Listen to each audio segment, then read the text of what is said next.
The extent of your vision is the boundary of your success. You can't go farther than your vision. You can't go farther than you can see. Their capacity determines their ability to help you.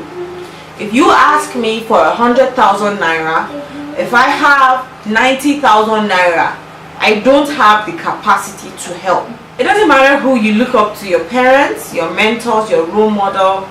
Those people, they're not immortal, but they're going to leave this world someday.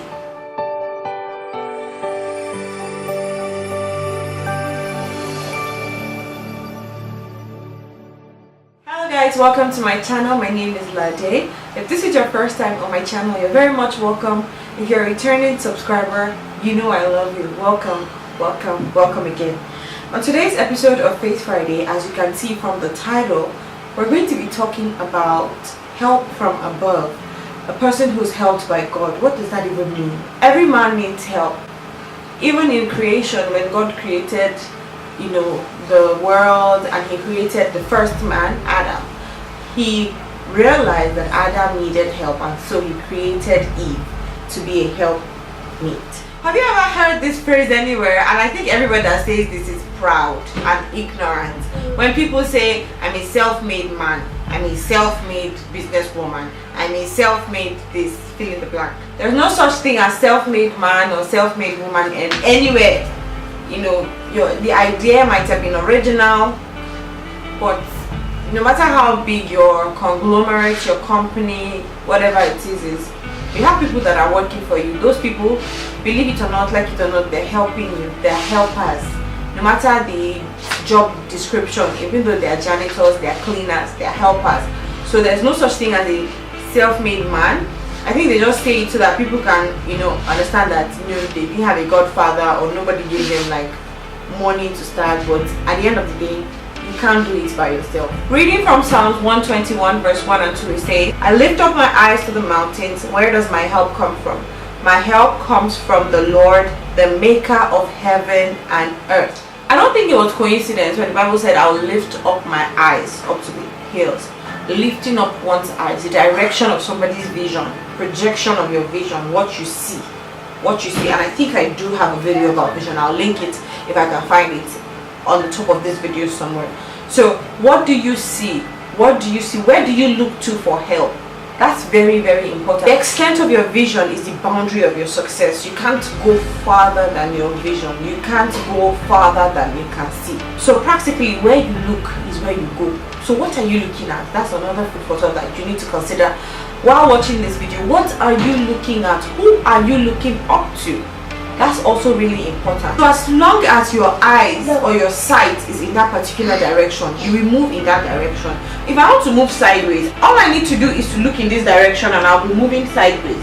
I can't move forward if my eyes are like this. I can't move forward if my eyes are like this. I can't move forward if my eyes are turned to the back. What will happen will be that I'll be moving backwards in the direction of my vision. So where are you looking at for help? It's very, very important. Look up to the hills.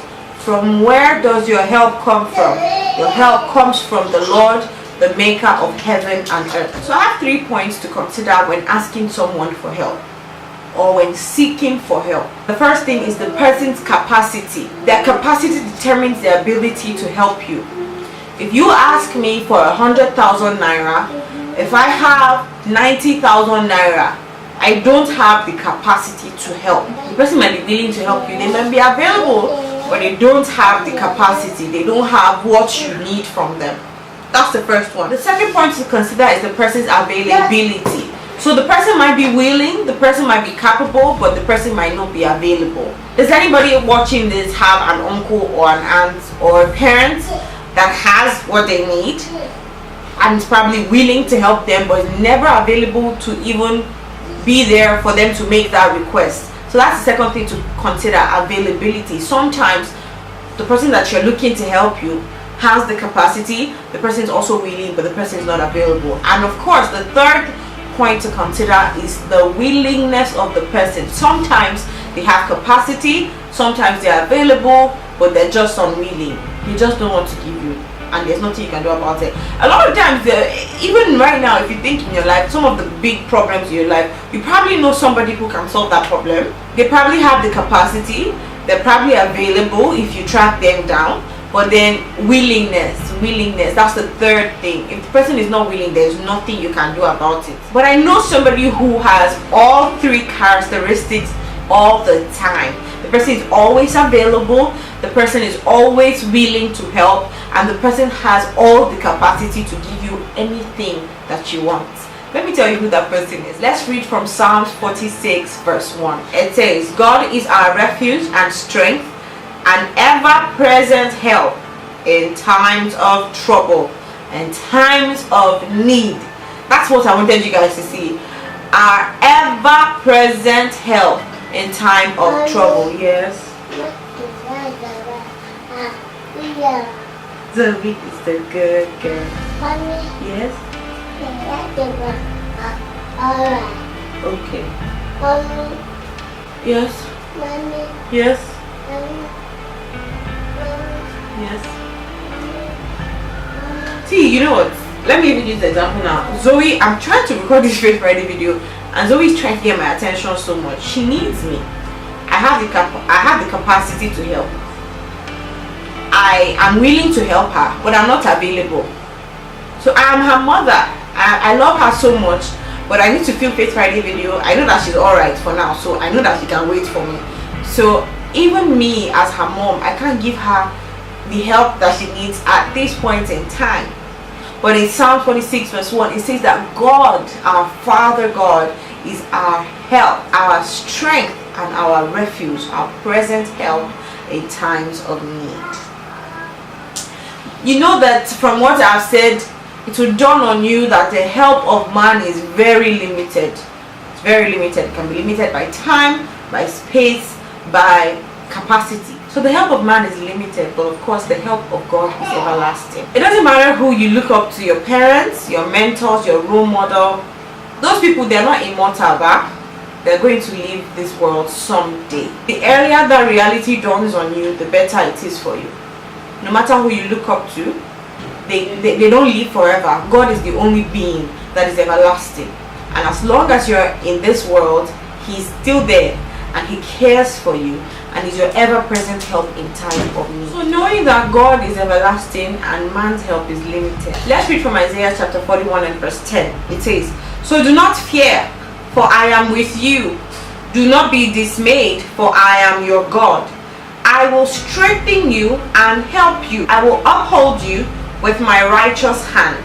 I will strengthen you and help you. I will strengthen you and help you. God is willing to help us. God is available to help us. God has the capacity to help us. Please don't forget this. But you know what's sad? If you're not in a good relationship with Him, then you probably can't even access Him to make your request for what you need help with. So that's really, really important. What's your relationship with God like? If you want to get right with God, you want to get back with God, I have a video about getting right back with God, and I'm going to link that video on the top of the screen right now. Please go ahead and watch that video. Get back into your relationship with God. Get that rhythm back. Get that rhythm back, so that you can have constant communication with Him. I have another video about how to hear from God, so that you can have constant, you can make your requests, and you can be sure that He has heard you and that He has helped you. So I'm encouraging you guys to get your act together with God. Thank you guys so much. This is all I can take on today's episode of Faith Friday. I hope this has been a blessing to you. Don't forget, you can leave your comments down in the comment section, or you can send me an email. My email is down in the description box, and I'll be happy to hear from you. Be sure to give this video a thumbs up and subscribe to my channel if you haven't, for more interesting videos. Until next week, don't forget to be the best version of you. Bye.